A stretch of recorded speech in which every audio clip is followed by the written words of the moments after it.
السلام عليكم ورحمة الله وبركاته.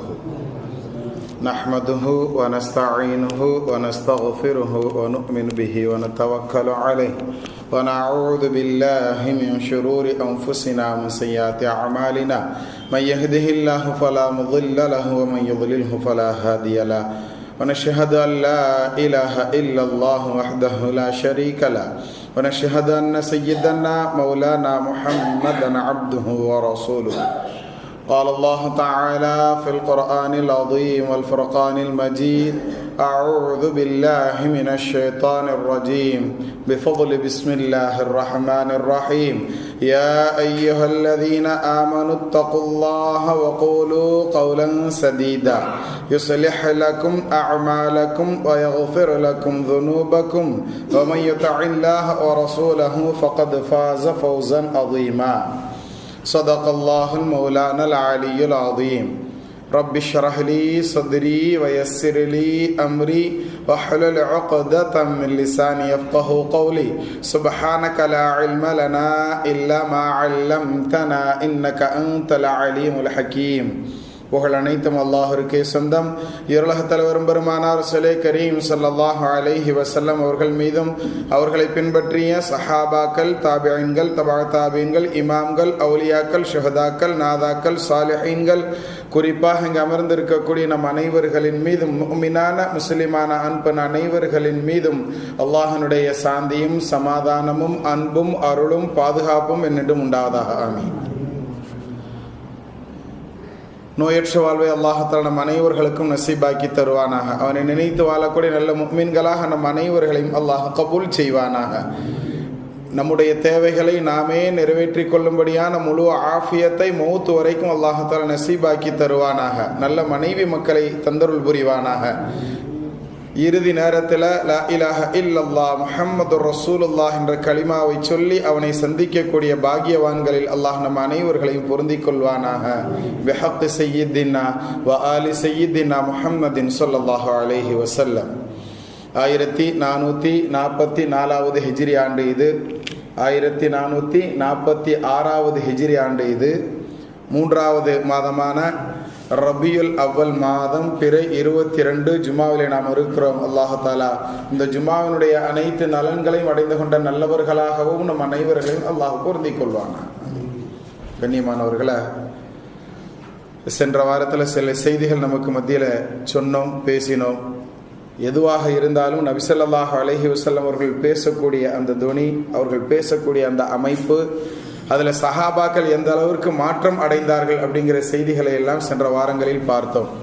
அல்லாஹ் தஆலா இன்று நாம் ஓதிய வசனத்தில் சொல்லக்கூடிய ஒரு செய்தி இன்று நாம் பார்க்கலாம். யா அய்யுஹல்லதீன ஆமனு, இந்த ஆயத்து பெரும்பகுதி என்ன செய்வாங்கன்னு சொன்னால் எல்லா நிக்கா மஜ்லிஸ்லையும் என்ன செய்வாங்க, இதை ஹுத்துபாவாக ஓதுவாங்க. எந்த நிக்காக யாருக்கு நடைபெறுவதாக இருந்தாலும் அங்கே ஹுத்துபா ஓதப்படுதுன்னு சொன்னால் இந்த ஆயத்தை என்ன செய்வாங்கன்னு சொன்னால் அந்த 3 வசனங்களில் ஒரு ஆயத்து இது. இதை ஓதாமல் என்ன செய்ய மாட்டாங்க, ஹுத்துபா ஓத மாட்டாங்க. அப்படி என்ன அந்த ஆயத்தில் சொல்லப்படுது அப்படிங்கிறது இன்னைக்கு இன்ஷா அல்லாஹ் தெரிந்து கொள்ளலாம். யா அய்யுஹல்லதீன ஆமனு, ஈமான் கொண்டவர்களே அப்படின்னு அல்லாஹ் தஆலா கூப்பிடுறான். கூப்பிட்டு சொல்கிறான், இத்தகுல்லாஹ், அல்லாஹ் நீங்கள் என்ன செய்யுங்க, பயந்துக்கோங்க. யா அய்யுஹல்லதீன ஆமனு தகுல்லாஹ், அல்லாஹ்வை நீங்கள் என்ன செய்யுங்க, அஞ்சு கொள்ளுங்கள், இறைவனை பயப்படுங்கள் அப்படிங்கிறது யதார்த்தம். பயப்படுறதுன்னா எல்லாருக்குமே தெரியும். முன்னாடி ஏதாவது ஒரு கேமரா இருந்துச்சுன்னு சொன்னால் நம்மளுடைய பயம் எப்படி இருக்கும், அதே சமயத்தில் அல்லாஹ் நம்மளை பார்த்துக்கிட்டு இருக்கிறா அப்படின்னு சொன்னால் அந்த பயம் இருக்குதா அப்படிங்கிறத நம்ம விளங்கிக்கலாம். உதாரணத்திற்கு இப்போ ரப்ப எப்போதுமே நம்மளை கண்காணிச்சுக்கிட்டு இருக்கிறா அப்படிங்கிற அந்த எண்ணத்தோடு நாம் இருப்பது தான் தக்குவா. அப்படி நம்மளை ரப்பு பார்த்துக்கிட்டே இருக்கிறா அப்படிங்கிற அந்த எண்ணம் வந்துருச்சுன்னு சொன்னால் நம்மளிடத்துல தவறுகள் நிகழுமானா நிகழ்றதுக்கு வாய்ப்பு இல்லை. அப்படியே லேசாக தவறுனாலும் கூட அல்லாஹ் பார்த்துக்கிட்டு இருக்கிறானேன்னு சொல்லிட்டு என்ன செஞ்சிருவோம், அதுலேருந்து நாம் மீண்டு விட முடியும் அல்லவா. இதற்கு பெயர் தான் தக்குவா. அதற்கு என்ன செய்வாங்கன்னு சொன்னால் பெருமக்கள், தப்சீர் கலை வல்லுநர்கள் அருமையாக சொல்லி தருவாங்க. இறைவன் பார்க்கிறான் அப்படிங்கக்கூடிய எண்ணம் வந்துருச்சுன்னு சொன்னால் இதுதான் தக்குவா. இது நம்மளிடத்துல இருந்து தவறுகள் நிகழாமல் இருப்பதற்கு, அப்படியே தவறுகள் நிகழ்ந்து விட்டாலும் கூட அதனை சரி செய்வதற்குண்டான ஒரு வாய்ப்பாக இந்த தக்குவாங்கிறது அமையும் என்பது நமக்கு என்ன செய்யறாங்க, பெருமக்கள் சொல்லி தருவாங்க. ஹைர். அப்போ அல்லாஹுவை அஞ்சி கொள்ளுங்கள் அப்படிங்கிற அந்த வசனத்தை என்ன செய்கிறோம், நிக்காஹில் நாம ஓதுறோம். அடுத்து வகூலு கௌலன் சதீதா, நேர்மையான பேச்சுக்களை பேசுங்கள் அப்படின்னு அல்லாஹ் சொல்கிறான். என்ன பேசணுமா, பேசுவதாக இருந்தால் நீங்கள் என்ன செய்யுங்க, அல்லாஹ்வை அஞ்சிக்குங்க முஃமின்களே. ரெண்டாவது அல்லாஹ் சொல்றது, நீங்கள் நேர்மையான சொற்களை சொல்லுங்கள், நேர்மையான பேச்சுக்களை பேசுங்கள்னு அல்லாஹ் சொல்கிறான். அப்போ நேர்மையான பேச்சுக்கள், நல்ல பேச்சுக்கள் அப்படிங்கிறத நம்மளுக்கு என்ன செய்கிறாங்க, அதில் இருந்து விளக்கங்களாக சொல்லுவாங்க. அப்போ நேர்மையான பேச்சுனா என்ன அப்படிங்கிறதெல்லாம் நம்ம தெரிந்து கொள்ளணும். நம்ம இயல்பாக விளங்கிக்கிடலாம். அநியாயமாக பேசுறது, அசிங்கமாக பேசுறது, ஆபாசமாக பேசுறது, இதெல்லாம் விட்ட நேர்மையான நல்ல சொற்களை பேசுதல் அப்படிங்கிறத எல்லாம் இந்த வசனத்தில் சொல்கிறாங்கிறத நம்ம விளங்கிக்கிட முடியும் லேசாக. இன்னும் புறம் பேசாமல் இருப்பது, கோள் சொல்லாமல் இருப்பது. நம்ம தமிழில் பாருங்கள், எல்லாத்துக்கும் அழகான ஒவ்வொரு தமிழ் பெயர்கள் வச்சிருக்கிறாங்க. கோள் சொல்றதுன்னா ஒருத்தனை பற்றி இங்கே பேசிட்டு அங்கே போய் பேசுறது கோள் சொல்றது. புறம் பேசுறதுனா ஒருத்தன் இல்லாத நேரத்தில் அவனை பற்றி என்ன செய்யறது, அவன்கிட்ட இருக்கிறதையோ அல்லது இல்லாததையோ அவனை பற்றி பிறரிடத்தில் பேசுறது. இது மாதிரி புறம் பேசுதல் அப்படிங்கிறது, இதை விடுவது. அதே மாதிரி கோள் சொல்லுதல், நமீம் அப்படின்னு சொல்லுவாங்க அரபியில். இந்த பழக்கங்களை விடுவது, இதெல்லாம் விட்டுட்டு எது நேர்மையான பேச்சோ அதை பேசுங்க அப்படிங்கிறத அல்லாஹ் சொல்றான். இதைய நிக்காஹனுடைய மஜ்லிஸில் ஓதுறோம் அப்படின்னு சொன்னா, குடும்பம் அப்படின்னு சொன்னா புறம் பேசாமல் இருக்கணுங்கிறத நீ விளங்கிக்கோ. தேவையான பேச்சை பேசு, நல்ல பேச்சை பேசுங்கிறத அந்த இடத்துல ஞாபகம் காட்டும் முகமாக என்ன செய்யப்படுது, அங்க அந்த வசனம் ஓதி காட்டப்படுது. கண்ணியத்திற்குரியவர்களை, இப்ப இந்த நாம் ஓதன இந்த ஒரு ஆயத்துல அல்லாஹ் சொல்லக்கூடிய செய்தி என்ன, இறைவனை பயந்து கொள்ளுங்கள், நல்லதை பேசுங்கள் அப்படின்னு அல்லாஹ் சொல்றான். ரெண்டு விஷயத்த சொல்றான். இந்த ரெண்டின் பிரகாரம் நாம் நடந்தோம்னு சொன்னா நமக்கு ரெண்டு பாக்கியங்கள் கிடைக்கும் அப்படிங்கிறத நமக்கு என்ன செய்யறாங்க, அடுத்த வசனத்துல அல்லாஹ்வே சொல்லி தருவான். தக்வா அப்படிங்கிறது, இறைவனுடைய பயம்ங்கிறது எல்லா இடங்களிலும் நாம கலிமாவை ஏத்துக்கிட்டாலே அந்த விஷயம் நம்மளுக்குள்ள வந்துடணுங்கிறது நம்ம தெரிந்து கொண்ட விஷயம். ஆனால் நல்லதை பேசுங்க, நல்லதையே பேசுங்க அப்படிங்கக்கூடிய இந்த விஷயம் இருக்குது பாருங்க. இதை செஞ்சோம்னு சொன்னா நம்மளுக்கு உண்டான பிரதிபலன் என்னங்கிறத அடுத்த வசனத்தில் அல்லாஹ் சொல்லும் போது, யுஸ்லிஹ் லக்கும் அஅமாலக்கும், உங்களுடைய அமல்களை அல்லாஹ் தஆலா சரி செய்வான். அஅமாலக்கும் அப்படின்னு அமலனுடைய பன்மை அஅமால் அப்படிங்கிறத நம்ம தெரிந்திருக்கிறோம். நாம் செய்யக்கூடிய நற்காரியங்களை அல்லாஹ் சரிப்படுத்துவான் என்பதாக இந்த வசனத்திற்கு அர்த்தம். நம்ம எவ்வளவோ விஷயங்கள் நல்ல காரியங்கள் செய்கிறோம், ஆனால் நம்ம செய்யக்கூடிய நல்ல விஷயங்கள் எல்லாம் சரியாக தான் செய்கிறோமாங்கிறது நமக்கு தெரியுமா? நாம் செய்யக்கூடிய நல்ல விஷயங்களை எல்லாம் சரியாகத்தான் செய்கிறோம் அப்படிங்கிறது நமக்கு தெரியுமா? ஒரு 10 நிமிஷம் அப்படி நின்று பாருங்க, உது செய்கிறவங்க ஒவ்வொருத்தவங்க ஒவ்வொரு மாடலில் உது செய்கிறாங்க. இதை ஒவ்வொரு ஆளுக்கும் நம்ம நின்று சொல்லி கொடுத்துக்கிட்டே இருக்க முடியுமா? வாய்ப்புகள் இல்லை. ஏதோ நம்ம சொன்னால் எது நினச்சிக்கிட மாட்டாரு, திருத்திக்கிடுவாரு, அஜர்த்து சொன்னால் கேட்பாருங்கிற மாதிரி நபர்களுக்கு என்ன செய்வாங்க, அஜர்த்து சொல்லி கொடுப்பாங்க. எல்லா நபர்களும் அப்படி சொல்லி கொடுக்க இயலுமா? சாத்தியம் இருக்கிறதா? எனக்கு தெரியும், நீ போப்பா. 60 வயசு 70 வயசாக இருப்பார், உது செஞ்சுக்கிட்டு இருப்பார். உது செய்ய தெரியாதவர்கள், உது செய்ததற்கு பின்னாலும் கூட அந்த என்னென்ன நடந்துருச்சுன்னு சொன்னா உது முறிஞ்சிருங்கிறது தெரியாதவங்க எத்தனையோ பேர் இருக்கிறாங்க. காத்து பிரிந்து விட்டால் உது முறிஞ்சிரும், அப்படித்தானே? ஆனால் அந்த அந்த விஷயங்கள் தெரியாத நபர்கள் இன்னும் இருக்கிறார்கள். 60-70 வயதை கடந்தவர்களாக நாம் அவர்களை பார்க்கும் பொழுது ரொம்ப சங்கடமாக இருக்கிறது. அல்லாஹ் தஆலா நம்மளை அது மாதிரி உண்டான ஒவ்வொரு செயல்களையும் ஒவ்வொரு அமல்களையும் நம்மிடமிருந்து அல்லாஹ் சரி செய்வான் அப்படிங்கிறத அல்லாஹ்வே வாக்குறுதி தர்றான். எப்போ அப்படின்னு சொன்னா, நல்லதை நாம பேசணும்னா. எதை பேசணும்னு சொல்றான்ல, நீங்கள் நல்லதை பேசக்கூடிய பழக்கத்தை வைத்துக் கொள்ளுங்கள், உங்களுடைய நற்காரியங்கள் உங்களுடைய செயல்களை அல்லாஹ் நல்லதாக ஆக்கி தருவான். அப்ப நம்மளுடைய செயல், நாம் செய்யக்கூடிய அமல்கள் நல்லதாக இருக்கணும்னு நாம விரும்புறோம்னு சொன்னா நாம முதல்ல பேச்சிலிருந்து ஸ்டார்ட் பண்ணணுங்கிறத அல்லாஹ் இந்த வசனத்துல நமக்கு புரிய வைக்கிறான். நல்லதை பேசுங்கள், நல்லதாகவே பேசுங்கள். அப்படி பேசினா உங்களுக்கு என்ன கிடைக்கும்? யுஸ்லிஹ் லக்கும் அஅமாலக்கும், உங்களுடைய அமல்களை உங்களுடைய செயல்களை அல்லாஹ் சரி செய்து தருவான். இப்ப சரி செய்துங்கிறது அந்த வார்த்தையிலிருந்தே நாம புரிஞ்சுக்கிடலாம், எல்லோருடைய அமல்களிலும் ஏதாவது ஒரு குறை இருக்கத்தான் செய்யும், அதை அல்லாஹ் மட்டும்தான் சரி செய்ய முடியும். அப்படி இறைவனுடைய புறத்திலிருந்து உங்களுக்கு சரி செய்து தரணும்னு சொன்னா குறைஞ்சது பேச்சிலையாவது நல்லதை பேசுங்க அப்படிங்கிறத அல்லாஹ் நமக்கு சொல்லி தரலாம். நல்லதையே பேசலாமா? எது எதெல்லாம் நம்மளுடைய மார்க்கத்தில் தடை செய்யப்பட்டு இருக்கிறதோ அந்த பேச்சுக்களை பேசாமல் நம்மை தற்காத்து கொள்ளலாமா? அப்படி செஞ்சுக்கிட்டோம்னு சொன்னா அல்லாஹ் என்ன தருவான் நம்மளுக்கு? நம்மளுடைய எல்லா செயல்களையும், இதுல அமல் அப்படிங்கிறது நல்ல விஷயங்கள், அமல்கள் அப்படிங்கிறது ஒரு கருத்தாக இருந்தாலும் டிக்ஷனரியில் எடுத்து பார்த்தோன்னு சொன்னா அமல் அப்படின்னா செயல்னு மட்டும்தான் அதுக்கு என்ன செஞ்சிருப்பாங்க, அர்த்தம் எழுதியிருப்பாங்க. செயல் அப்படிங்கும் பொழுது நம்மளுடைய அனைத்து செயல்களையும், நம்மளுடைய அனைத்து காரியங்களையும் அல்லாஹால சரி செய்வான்ங்கிறது அதனுடைய டிக்ஷனரி அர்த்தம்ங்கிறத நாம விளங்கிக்கிடணும். நம்மளுடைய நல்ல காரியங்கள், தொழுகிறது, நோன்பு வைக்கிறது, ஜகாத் கொடுக்கிறது, ஹஜ்ஜி செய்யறது, இது மாதிரி உண்டான நல்ல காரியங்களை மட்டும் அல்லாஹ் சரி செய்வான் அப்படிங்கிறது அமால் அப்படிங்கிற நாம புழக்கத்துல பயன்படுத்தக்கூடிய அந்த வார்த்தைக்கு உண்டான அர்த்தம். ஆனால் டிக்ஷனரி அர்த்தம் எடுத்துக்கிட்டோம்னு சொன்னா அதனுடைய அர்த்தம் எல்லா செயல்களையுமே எடுத்துக்கொள்ளும். நம்மளிடத்தில் இருந்து வெளிப்படக்கூடிய அனைத்து செயல்களையும் அல்லாஹ் சரி செய்ய வேண்டுமா? நம்மளிடத்துல குறைந்தது பேச்சுக்களில் நல்ல பேச்சு இருக்க வேண்டும் என்பது இந்த வசனத்தினுடைய தெளிவான வாசக அமைப்பு. கண்ணியத்திற்குரியவர்களை, அமல் செய்யக்கூடிய பாக்கியவான்களில் அல்லாஹ் நம்மை பொருந்திக் கொள்வானாக. இப்ப நல்லதை பேசணும்னா என்ன கிடைக்கும்? நம்மளுடைய காரியங்களில் அல்லாஹ் நல்லதை சரி செய்து தருவான், நம்மளுடைய காரியங்களை சரி பண்ணி தருவான். அதே சமயத்தில் நம்மளுடைய அமல்களை அல்லாஹால சுத்தப்படுத்துவான். அதுல குறைகள் இருந்தால் குறைகளை அல்லாஹ் நிவர்த்தி செய்வான்ங்கிறத நம்ம விளங்கிக்கிட்டோம். ரெண்டாவது அல்லாஹ் சொல்லும் போது வயஃபிருலக்கும் துனூபக்கும், நீங்க நல்லதை பேசுனீங்கன்னு சொன்னா ரெண்டாவது பிரயோஜனம் என்னங்கிறத அல்லாஹ் சொல்லும் பொழுது உங்களுடைய பாவங்களை அல்லாஹ் மன்னிப்பான். உங்களுடைய பாவங்களை, உங்களுடைய குற்றங்களை அல்லாஹ் மன்னிக்கிறான்.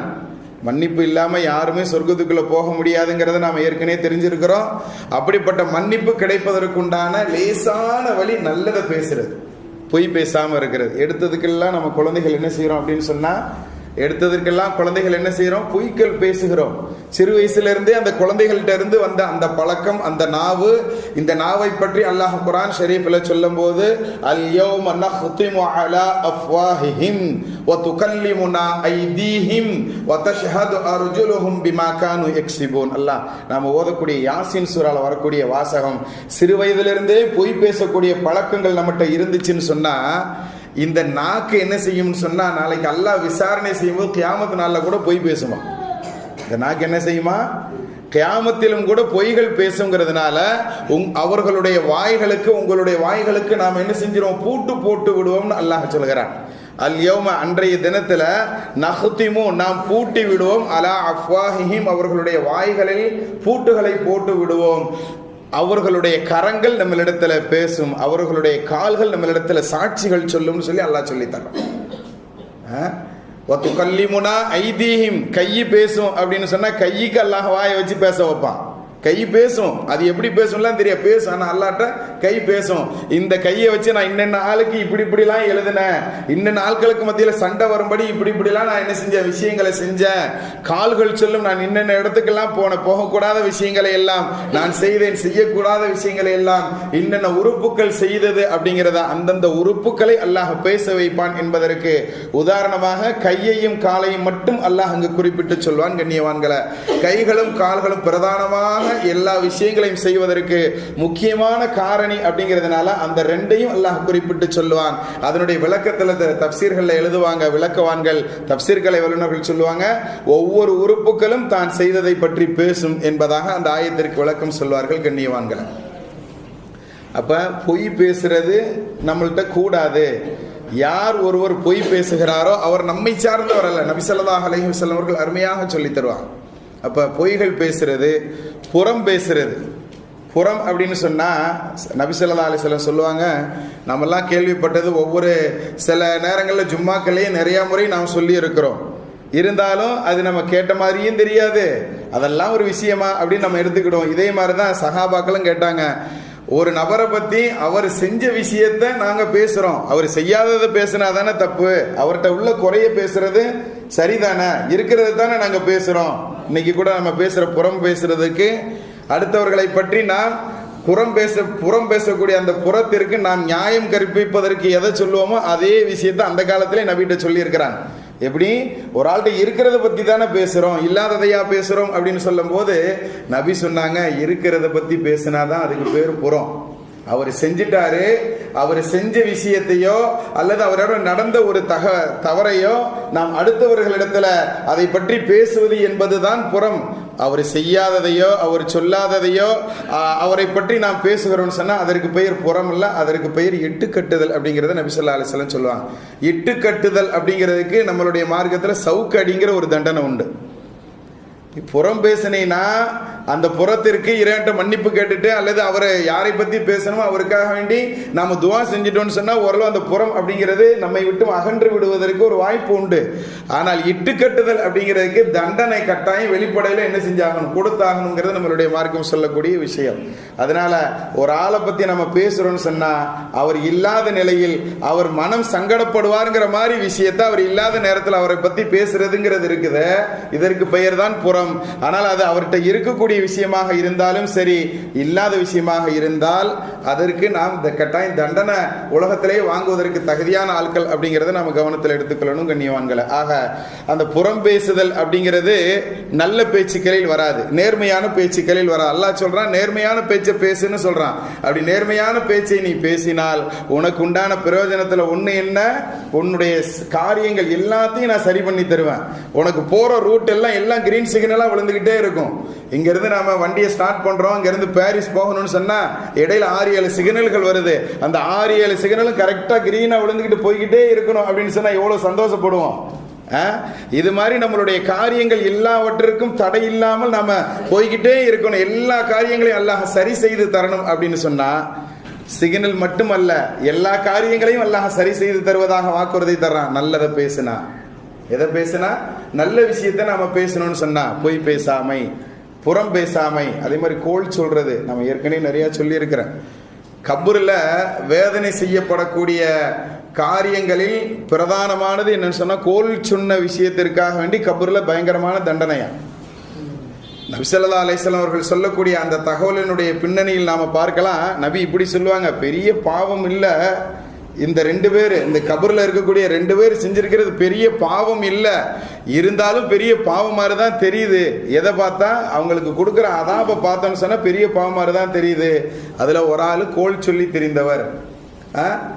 அதாவது கோல் சொல்லுதல்ங்கிறது இவங்களை பத்தி உண்டான ஒரு தகவலை கேட்கிறோம் அப்படின்னு சொன்னா அதை அப்படியே கொண்டு போய் அடுத்த இடத்துல டிரான்ஸ்பர் பண்றது.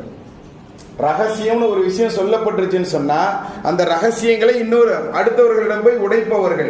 அப்ப கோல் சொல்லுதல் அப்படிங்கிறது இது மாதிரி ரகசியங்களை பேணாதவர்கள், ரகசியங்களை உடைப்பவர்கள், அடுத்தவர்களை பற்றி உண்டான விஷயங்களை தெரிந்து கொள்ளணும்னு சொல்லி நினைப்பவர்கள், இது மாதிரி உண்டான செயல்கள் இருக்கிறது. இதற்கு பெயர் கோல். இதற்கு கபூர்ல இருந்தே வேதனை ஆரம்பிச்சிருதுங்கிறத நமக்கு அந்த ஹதீஸ் தெளிவுபடுத்துதா இல்லையா? ஆக பேச்சுக்கள் எத்தனையோ விதங்களில் இருக்கிறது, எல்லா பேச்சுக்கள். அதனாலதான் நபி ஸல்லல்லாஹு சொல்லுவாங்க மௌனம் அப்படிங்கிறது ரொம்ப சிறந்தது. அபூபக்கர் நாயகம் என்ன செய்வாங்களாம், வாயில எப்பொழுதுமே கூழாங்கல்ல போட்டு வச்சுக்கிடுவாங்களாம். வாயில் என்ன செய்வாங்களாம், கூழாங்கற்களை போட்டு வைத்துக் கொள்வார்கள், தேவையில்லாமல் பேச மாட்டார்கள் என்பதாக வரலாற்று ஆசிரியர்கள் எழுதுறாங்க. ஏன்னு சொல்லி அவர்களுடைய மாணவர்கள் அபூபக்கர் நாயகத்திட்ட கேட்கும் போது, தேவையில்லாத பேச்சுக்களை விட்டும் என்னை இது தடுப்பதற்கு ஞாபகப்படுத்தும் ஒரு கருவியாக நான் இந்த கற்களை வச்சுக்கிறேன் அப்படின்னு சொல்லுவாங்களாம். அப்ப தேவையில்லாத விஷயங்களை பேசுவதை விட்டு விடுவோம். அதே மாதிரி பொய்கள் பேசுவதை விட்டு விடுவோம், புறம் பேசுவதை விட்டு விடுவோம், கோல் சொல்வதை விட்டு விடுவோம். எந்தெந்த விஷயங்கள் எல்லாம் நம்மளுடைய மார்க்கத்தில் தடை செய்யப்பட்டிருக்கிறதோ அதனை விட்டு விடுவோம். அல்லாஹ் தஆலா நம்மை காத்தருள் புரிவான். நம்மளுடைய காரியங்களை சரி செய்வதாகவும் நம்மளுடைய பாவங்களை மன்னிப்பதாகவும் இந்த 2 பாக்கியத்தையும் அல்லாஹ் தர்றான். யாருக்கு? நல்லதை பேசுறவங்களுக்கு. அப்படி நல்லதை பேசக்கூடிய நற்பாக்கியவான்களில் அல்லாஹ் நம்மை கபூல் செய்வானாக. பிஹக்கி சய்யிதினா وآل سيدنا محمد صلى الله عليه وسلم.